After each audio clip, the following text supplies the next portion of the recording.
a gente. Sou professor Oswaldo.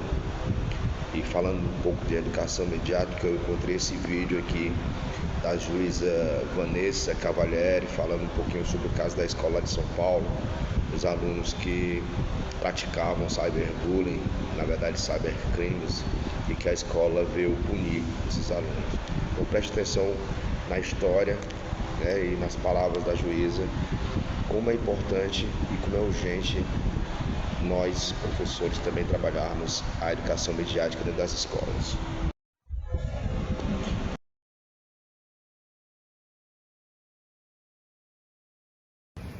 Tem muita gente me pedindo para comentar esse caso que aconteceu numa escola particular de São Paulo e que desde ontem, tem saído nos jornais.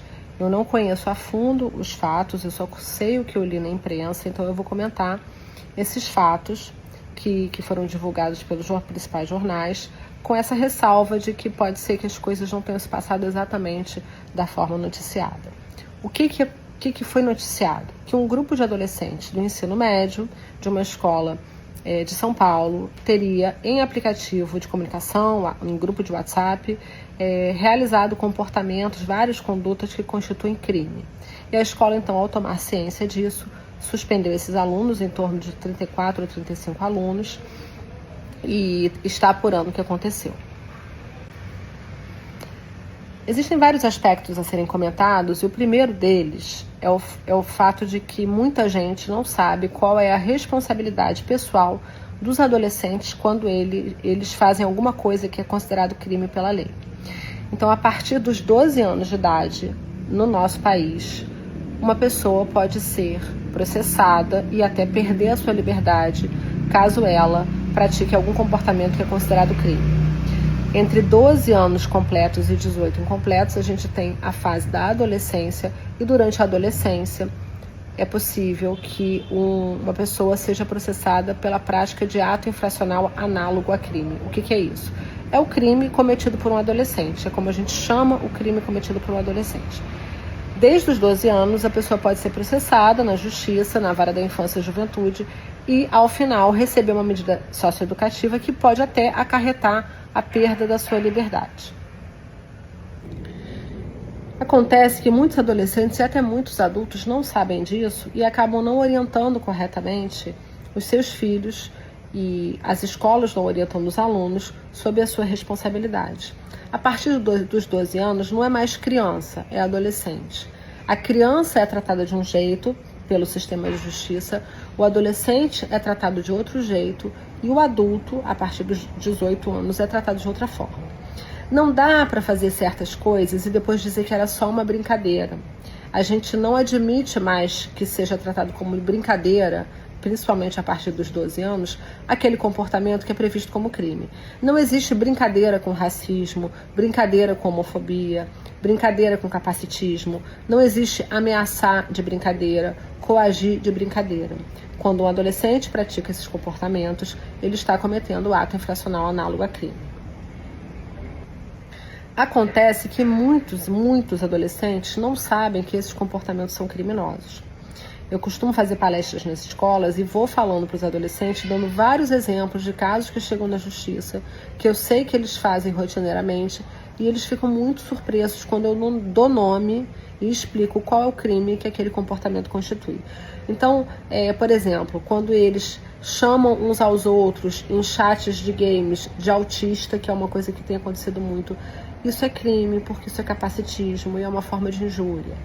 Quando eles filmam um casal que está ali se beijando ou tendo algum tipo de intimidade e postam isso num story do Instagram ou compartilham esse vídeo, essa imagem num grupo de WhatsApp, isso é compartilhamento de imagens de pornografia infantil.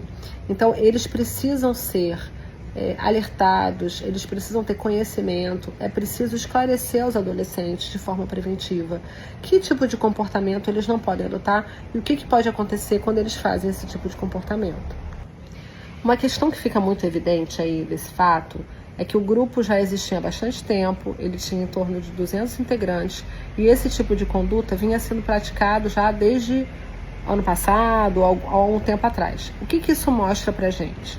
Isso mostra que esses adolescentes estavam usando a internet, usando as redes sociais, usando aplicativos de comunicação, WhatsApp, sem supervisão de um adulto. Eu já falei diversas vezes isso aqui no Instagram, eu falo isso nas palestras que eu dou para os pais, eu falo isso nas entrevistas que eu dou, e às vezes as pessoas não entendem. Então eu sempre falo que é obrigação dos adultos monitorar as conversas de WhatsApp, o uso de redes sociais, tudo o que os adolescentes fazem no ambiente virtual, até que pelo menos eles completem os 18 anos. Por quê?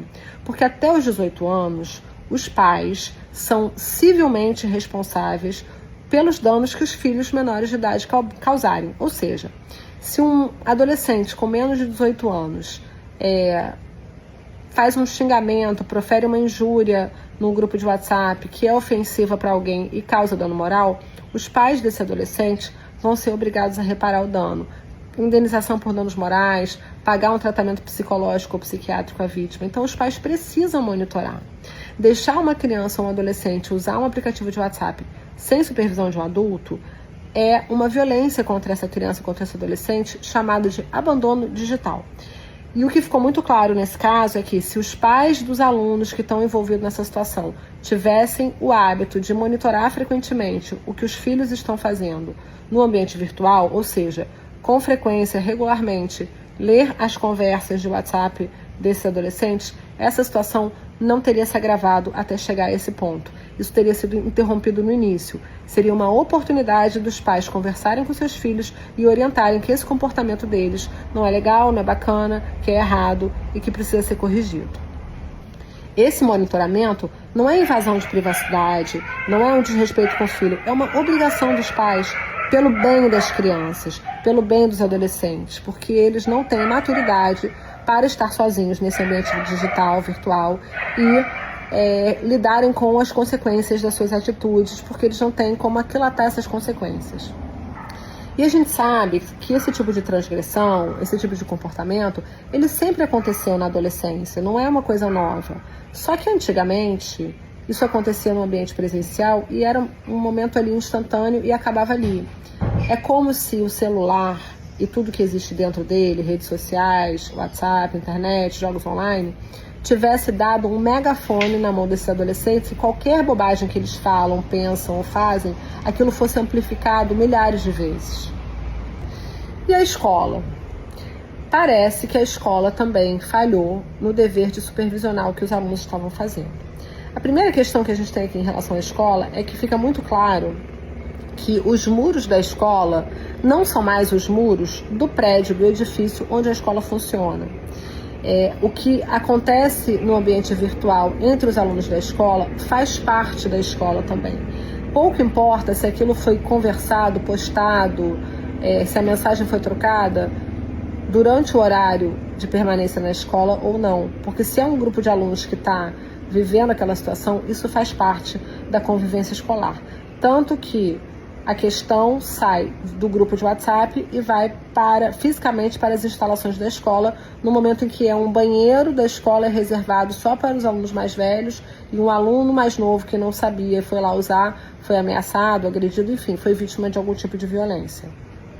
Hoje em dia, com todo o ordenamento jurídico que a gente tem, das leis de prevenção à violência escolar, bullying, cyberbullying, lei do depoimento especial, enfim, outras leis que surgiram aí nos últimos anos, a escola não pode mais simplesmente dizer, mas eu não sabia. Quando a escola diz que não sabia, ela na verdade está falhando, está reconhecendo, confessando que falhou no seu dever de agir preventivamente.